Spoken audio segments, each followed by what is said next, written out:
آج رجب المرجب شریف کا پہلا جمعہ ہے جو اللہ رب العزت نے قرآن العظیم میں حرمت والے مہینوں کا ذکر کیا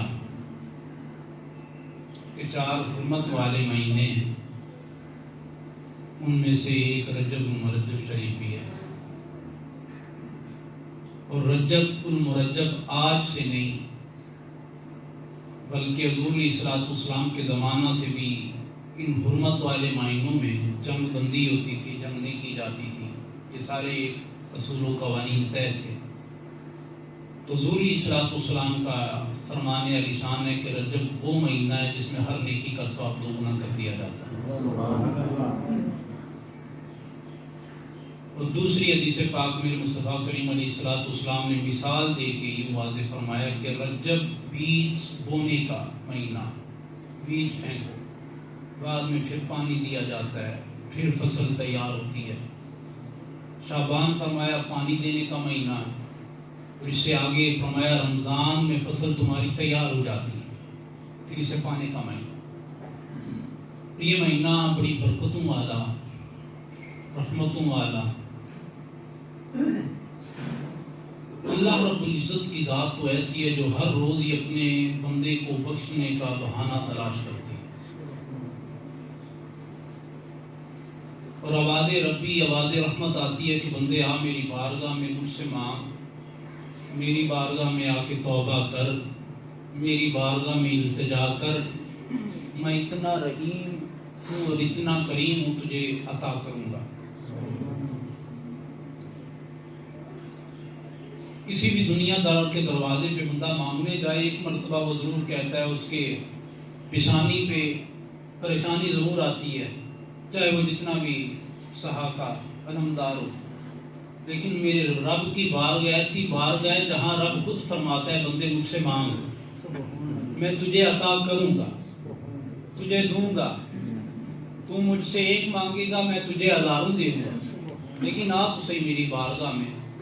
تو دوسری بات، اس مہینہ میں شیر خدا، ویر مصطفیٰ، جان مصطفیٰ، شیر خدا مولا علی پاک کی ولادت باسعادت کا مہینہ بھی ہے۔ انشاءاللہ اگلا جمعۃ المبارک آ رہا ہے، ذکر خیر ہوگا، اور اس مہینے کو زکاتی مہینہ بھی کہتے ہیں۔ انشاءاللہ باتیں چند ایک اس کے حوالہ سے کرنی ہے، اور پھر موجودہ حالات و واقعات کے حوالہ سے انشاءاللہ آپ کے گوش گزار چند باتیں کریں گے۔ اللہ رب العزت نے قرآن پاک میں جہاں نماز کا ذکر کیا وہاں زکوٰۃ کا ذکر بھی فرمایا، اقیموا الصلاۃ وآتوا الزکاۃ۔ اور یہاں پہ اللہ رب العزت نے دوسرے پارہ میں ارشاد فرمایا یا ایھا الذین آمنوا استعینوا بالصبر والصلاۃ، ایک صبر کی تلقین کی، دوسرا نماز کی۔ جہاں جہاں اللہ رب العزت نے نماز کا ذکر فرمایا ہے بیشتر مقامات پہ، وہاں وہاں پہ اللہ رب العزت نے ساتھ زکوٰۃ ادا کرنے کا بھی ذکر فرمایا۔ اور زکوٰۃ کیا ہے؟ زکوٰۃ یہ ہے، میرے مصطفیٰ کریم علیہ الصلوۃ والسلام فرماتے ہیں تمہارے مالوں کو پاک کیا جاتا ہے۔ اور اسلام کا کتنا پیارا درس ہے، کتنا پیارا نظام ہے۔ آج ہمیں ٹیکسوں میں پھنسا دیا گیا، لیکن اسلام ٹیکس نہیں تھا لیتا۔ جب ریاست مدینہ قائم ہوئی ٹیکس نہیں تھا لیتا، اسلام صرف 100 میں سے 2.5% زکوٰۃ لیتا، اور اسی زکوٰۃ میں سے جو غربا تھے، مساکین تھے، جو زکوٰۃ کے حقدار تھے، وہ میرے مصطفیٰ کریم علیہ الصلوۃ والسلام ان تک زکوٰۃ پہنچایا کرتے۔ اسلام کے اتنا پیارا نظام ہے، اور یہ کوئی مت سمجھے کہ میرے پاس یہ زکوٰۃ ہے اور میں نے تجھے دیے، تجھ پہ احسان کیا، نہیں، بلکہ دیتے وقت میرے مصطفیٰ نے فرمایا یوں کہا کرو یہ تیرا مال تھا، مجھ تک پہنچا تھا، میں تجھے دے رہا ہوں۔ احسان اگر کسی ذات کا ہے تو وہ ذات خدا کا، کیونکہ اللہ رب العزت نے ارشاد فرمایا کہ میں نے تمہارے لیے اسلام کو پسند کیا، اور اس کا پیارا دین، اس کے قوانین ایک ذات خدا نے دیے ہیں، دوسرے ذات مصطفیٰ نے دیے ہیں۔ حضور کی ذات نے ہر بندے کو، دیکھو کتنا پیارا طریقہ اسلام کا، کہ یہ نہ کہہ کہ میں تجھے دے رہا ہوں، یہ کہہ کہ تیرے رب نے تیرا رزق تجھے پہنچا دیا۔ میری کیا اوقات ہے، تیری کیا اوقات ہے؟ اگر آج تیرے خزانے چلتے ہیں، اگر آج تیرے کاروبار چلتے ہیں، اگر خدا تجھے ہمت نہ دے، ایک لمحہ لگتا ہے بادشاہیاں گر جاتی ہیں، ایک لمحہ لگتا ہے کروڑ پتی ایک ذرے کے مالک میں نہیں رہتے، ایک اس بارگاہ میں لمحہ لگتا ہے۔ کبھی نمرود جب چلا ابراہیم کے مقابلے میں، تو حضرت ابراہیم علیہ السلام نے جب دیکھا تو ایک طرف رضائے الہی تھی، دوسری طرف تکلیفیں تھیں، پریشانیاں تھیں، لیکن ابراہیم علیہ السلام نے اپنے مالک کی رضا کو پسند کیا۔ جب مالک کی رضا کو ابراہیم نے پسند کیا تو مالک ابراہیم کے رضا میں راضی ہو گیا۔ ایک طرف نمرود تھا، لاکھوں کی فوج تھی، لاکھوں کا مالک تھا، کروڑوں کا مالک تھا، ساری خدا اور خدائی کا دعویٰ کرنے والا تھا، لیکن کیا ایک لمحے کے لیے وہ بادشاہ تھا، ایک لمحے کے لیے اسے غرق کر دیا گیا۔ یہ اللہ رب العزت نے قرآن پاک میں یہ ذکر فرما کے اس امت کے لیے نشان عبرت بنایا۔ اے لوگوں، یہ نہ سمجھنا کہ میں آج بہت ہوں، میں بہت کچھ ہوں۔ اس زمین پہ اگر کسی کا نام باقی بچا ہے اور آپ قرآن پاک کا مطالعہ کریں گے تو پتہ چلے گا، یہاں سے موضوع دوسری طرف چلا جائے گا، اور اس کا انشاءاللہ بقیہ حصہ آیت کا ترجمہ کر دیتے ہیں۔ اللہ رب العزت زکوٰۃ کے بارے میں ارشاد فرماتا ہے والذین یکنزون الذھب والفضة، جو تو نے چاندی اور سونے کے خزانے جن لوگوں کے پاس ہیں، اور یہ چاندی اور سونا یہاں پہ اللہ رب العزت نے ذکر فرمایا، اس کے علاوہ جو تیرے نصاب کو پہنچے، اور نصاب کیا ہے انشاءاللہ اگلے جمعہ المبارک کو وہ بیان کیا جائے گا۔ اللہ فرماتا ہے جو خزانے چاندی اور سونے کے تیرے پاس ہیں نصاب کے علاوہ، وَلَا يُنْفِقُونَهَا فِي سَبِيلِ اللَّهِ، اور تمہیں پھر بھی اللہ کی راہ میں خرچ نہیں کرتے، تیرے پاس خزانے ہیں، مال و متاع ہے، اور اللہ کی راہ میں خرچ نہیں کرتے، فَبَشِّرْهُمْ بِعَذَابٍ أَلِيمٍ، اے میرے محبوب ان کو عذاب کی، عبرتناک عذاب کا ڈر سنا دو، بشارت سنا دو، یہ عذاب میں جلیں گے۔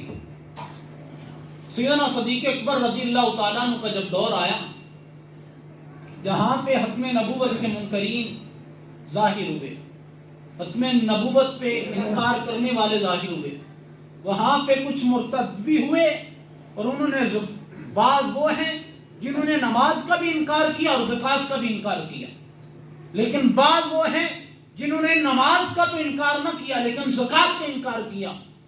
تو سیدنا صدیق اکبر رضی اللہ تعالیٰ عنہ نے پھر تلوار ان کے خلاف اٹھائی، اور اٹھا کے بتایا اللہ کی عزت کی قسم، جو مصطفیٰ کے مصلی پہ صدیق اکبر بیٹھا ہے، صدیق اکبر کو جو دین حضور کی ذات دے کے گئے، صدیق اکبر ایک انچ بھی اس سے پیچھے نہیں ہٹے گا، ایک انچ بھی اس سے پیچھے نہیں ہٹے گا۔ جو نشان میرے آقا کائنات امام الانبیاء نے مقرر کیا وہی ہوگا، جو بات حضور نے کر دی بس وہی ہوگا، جو دین حضور نے دیا بس وہی ہوگا۔ پر آپ کیا فرماتے ہیں؟ فرمایا صدیق کی ایسی جرت نہیں کہ میں وہی معاملات حکومت میں، اسلام میں، سیاست میں، معاملات میں وہی کروں گا جو آقا کائنات امام الانبیاء ہمیں عطا کر کے گئے ہیں۔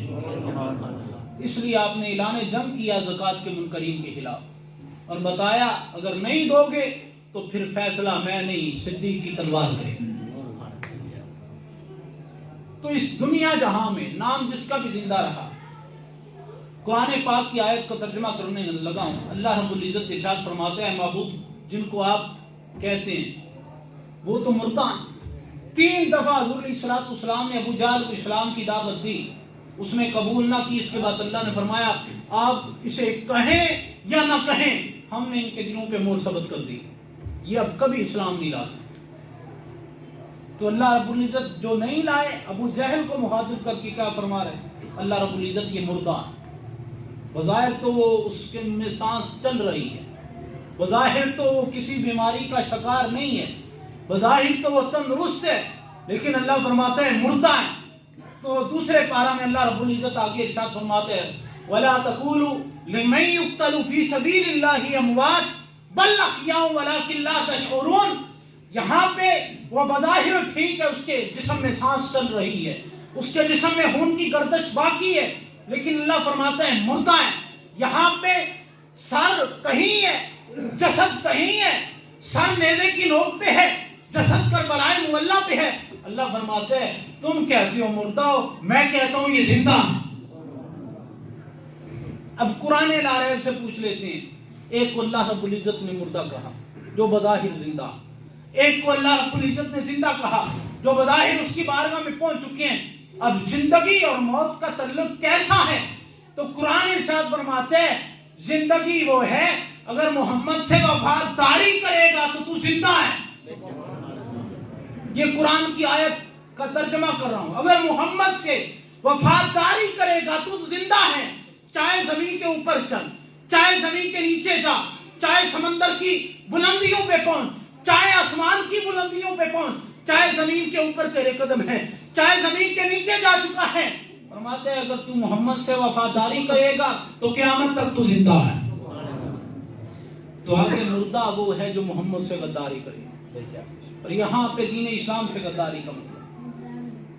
اور آج وہی بات لے کے، وہی درس لے کے آپ کی بارگاہ میں پھر ایک مرتبہ کہ جو بھی حضور علیہ الصلوۃ والسلام کے در سے وابستہ ہو گیا۔ اب دیکھیں نا امام علی مقام امام حسین آپ کا جسم اطہر کربلا میں، اور سر انور یزید کے دفتر میں، دربار میں اسے نہیں کہتا، دربار ہوتا ہے نیک لوگوں کا، اونچی بولے سبحان اللہ۔ تو امام علی مقام امام حسین کا سر اقدس وہاں پہ بھی قرآن کی تلاوت کر رہا ہے، وہاں پہ بھی قرآن کی تلاوت کر رہا ہے، اور سورۃ کہف کی آیتیں میرے امام علی مقام امام حسین کا سر اقدس تلاوت فرما رہا ہے۔ پتا کیا چلا؟ زندگی سانسوں کے آنے جانے کا نام نہیں، زندگی مال و متاع میں کھیلنے کا نام نہیں، زندگی اولاد کے ساتھ کھیلنے کودنے کا نام نہیں، زندگی اولاد کی خوشیوں میں خوش ہونے کا نام نہیں۔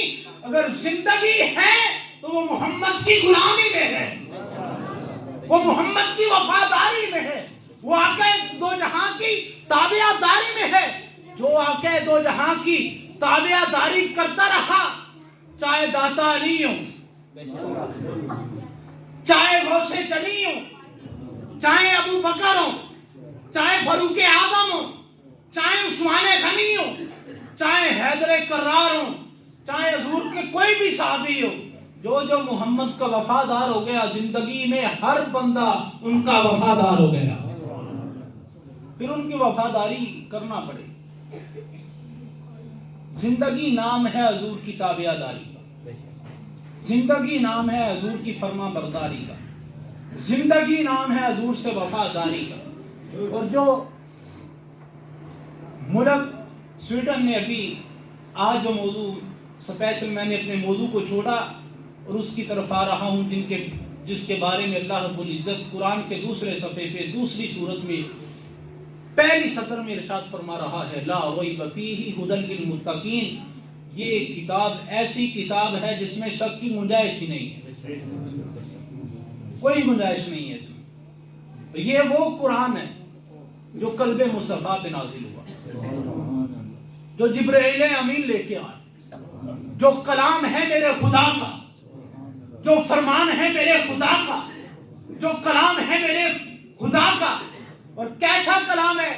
اللہ رب العزت پہلے انبیاء کے بارے میں جب لوگ باتیں کرتے تھے، یہ سورۃ نساء کی آیت کا میں ترجمہ کر رہا ہوں، جب کوئی حضرت داؤد ہے، حضرت یونس علیہ السلام ہے، جب پہلے انبیاء کے بارے میں لوگ باتیں کرتے تھے، ان کے بارے میں گستاخی کرتے تھے، تو وہ خود اپنا دفاع کرتے تھے، وہ کہتے تھے نہیں ہم اللہ کے رسول ہیں۔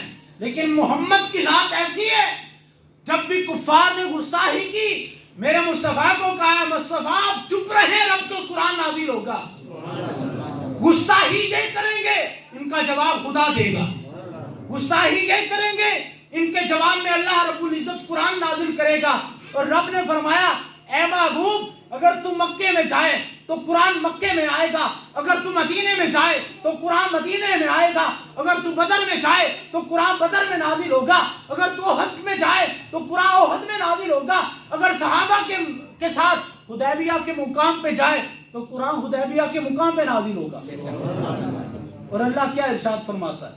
اللہ رب العزت ارشاد فرماتا ہے محبوب جنہ تواڈے ہتھاں تے ہتھ رکھ لیا،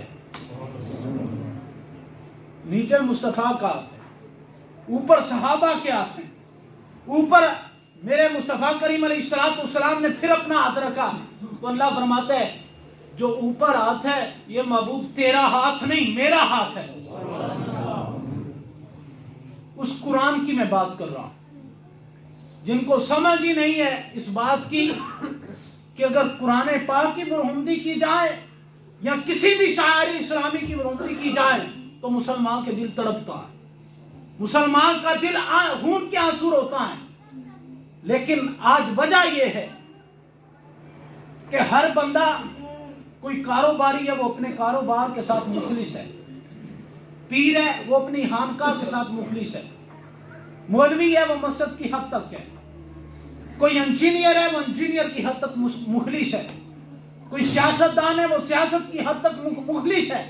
آپ سے سارے آ کے جھوٹے وعدے بھی کریں گے، ساری باتیں کریں گے، لیکن کبھی کوئی اسلام کے تحفظ کے لیے کسی نے کوئی کبھی بات نہیں کہ ہم روز بروز یہ گستاخیاں ہوتی ہیں، ہمارا کیا مطالبہ ہم حکومت پاکستان کے سامنے رکھیں، اور کیا آج تک ہم نے حکومت پاکستان کو اتنا مجبور کیا کہ وہ جو عالمی کفر کی قوتیں ہیں ان کو للکار سکیں۔ یہاں خالد بن ولید ہے، 60 سپاہی ساتھ ہیں، وہاں پہ 60,000 کا مجمع ہے۔ خالد بن ولید وہ ہیں جنہیں اللہ نے اپنی تلوار کہا ہے، اور جن کی قبر مبارک پہ چلے جائیں تو آج بھی جملہ لکھا ہوا ہے انشاءاللہ بزدلاں کدی نیند نہ آوے۔ خالد بن ولید کی قبر پہ آج، اور خالد بن ولید نے کتنی ہی جنگیں سینکڑوں جنگیں لڑی ہیں، تو فرماندے سن میں نزور نے ایک ہی گل کی تھی سی، اے خالد شہرت دے پیچھے نہ پجی تے موت دے اگے نہ کدی لگ کے پجی، موت تو ڈری نہیں، میں موت سے نہیں ڈرا، تو اللہ کی عزت کی قسم سینکڑوں میں نے غزوات میں شرکت کی، سینکڑوں جنگوں میں شرکت کی، اگر موت جنگوں میں جانے کا نام ہوتا تو خالد بن ولید مر چکا ہوتا۔ موت تب بھی آتی ہے جب خدا کا امر آتا ہے، ڈریاں کدی گلا نہیں بنیاں۔ اور کیا جب محمد عربی کے غلام جاتے ہیں نا، حضرت محمد بن یمار رضی اللہ تعالیٰ عنہ، محمد بن مسلمہ رضی اللہ تعالیٰ عنہ کعب بن اشرف منافق کو جب قتل کرنے گئے تو حضور علیہ الصلوۃ والسلام نے جب بھیجا تو کعب بن اشرف کو قتل کرنے گئے، اس کی بیوی اور وہ چھت پہ تھے، تو آپ دوستانہ دوستی لگا کے اسے قتل کرنا چاہتے تھے، اگر میں ہاتھ لیا تلوارہ نہیں لیتے میں نے تو کوئی سازو سما دے۔ اس کی بیوی بڑی دانا تھی، وہ کہندی تھلے نہ جائیں، ایدی آواز دے وچوں ہوندیاں نعرہ ٹپک رہیاں۔ تو آج تیری یہ آواز کہاں گئی جو محمد عربی کے ان غلاموں میں تھی؟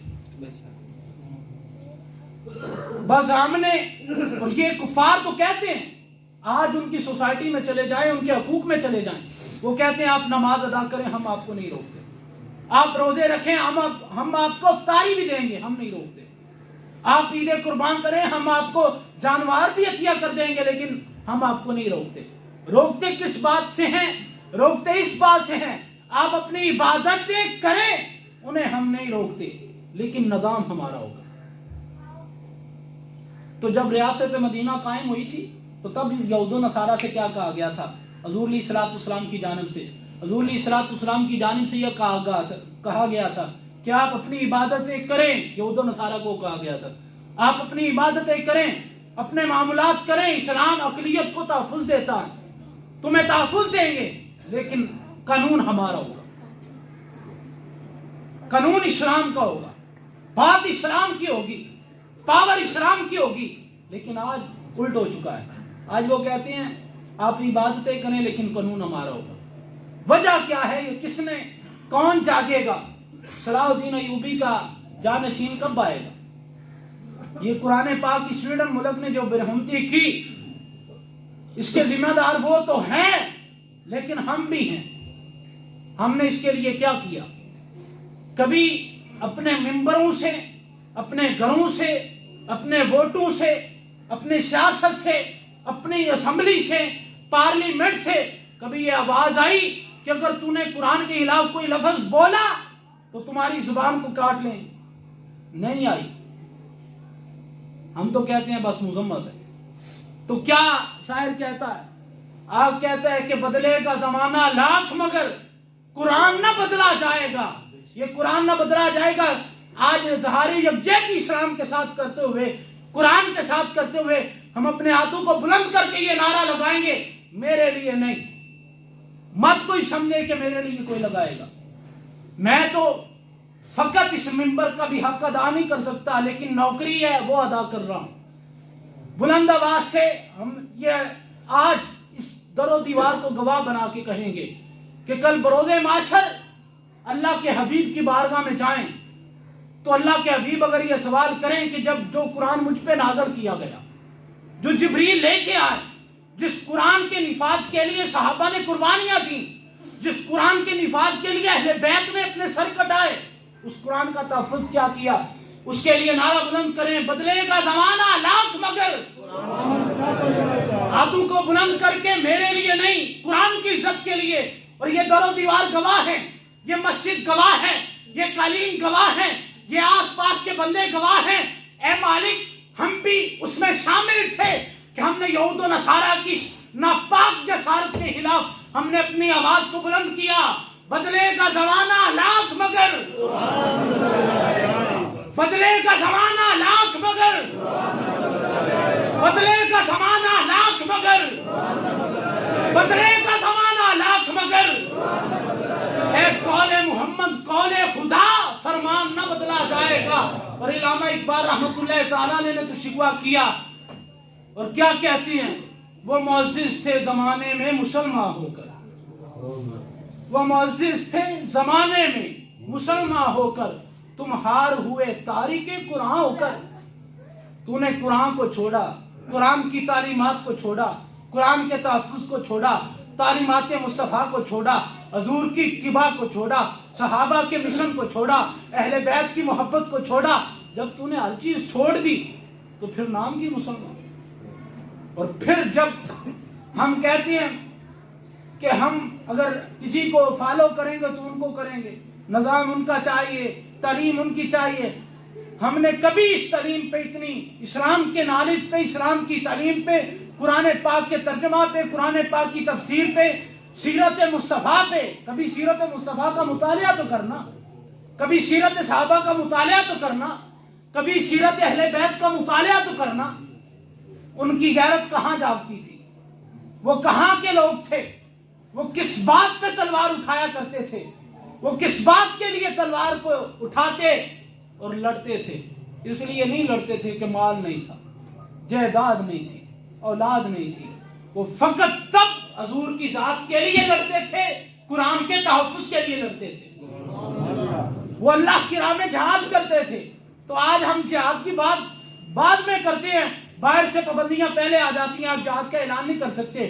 انہیں آج بھی یہ پتا ہے اگر صلاح الدین ایوبی اور سلطان محمد غزنوی جیسا کوئی دلیر ان میں پیدا ہو گیا تو پھر ہماری خیر نہیں، پھر ایک طرف 313 ہو، ایک طرف 1000 ہوں، تب بھی بھاری پڑ جاتی ہیں، پھر ایک طرف 60 ہوں، ایک طرف 60,000 ہوں، پھر بھی بھاری پڑ جاتی ہیں، ایک طرف 12,000 ہوں، ایک طرف 36,000 ہوں، پھر بھی مسلمان بھاری پڑ جاتے ہیں۔ ان کو صرف مسئلہ یہ ہے، اور تمہارے پاس ایک ہی ہے، قوت و سلطان و امیر از لا الہ۔